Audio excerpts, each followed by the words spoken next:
mama for Ujiji. Oh, Rabbi, Yemesana, why are you, Mama, coming up for me? What's here, Mama, coming for me? What a Mama for Ujiji. Rabbi, Yemesana, Semi want about this Abronoma. I'm coming to my papa for the busso. I'm coming to my family for the quiet home. Mamma, we read the dog question. Semi want about this Abronoma. I'm coming to my papa for the busso.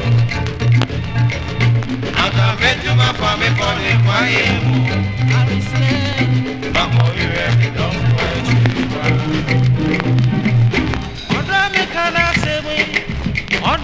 Churchill, although you see get either, although Yahu Maso, Media Yanu Yampa, although you who cry, or didn't wuni, I feel so who are dear pa. 87 what about this Abronoma. I'm coming to my papa for the apostle. I'm coming to my family for the quiet more. Mama, we wrap it up where she was. Tell me what about this Abronoma. I'm coming to my papa for the apostle. I'm coming to my family for the quiet more. Mama, we wrap it up where she was.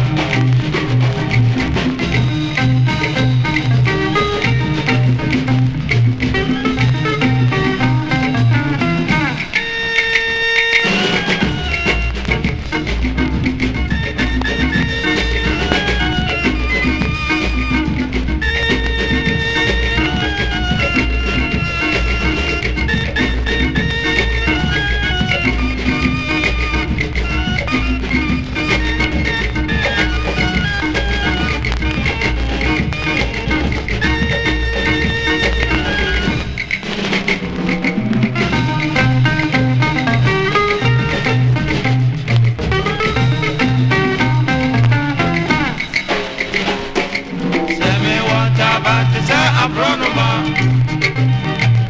I'm coming to my papa for the busso. I'm coming to my family for the quiet home. I'm going to read it up.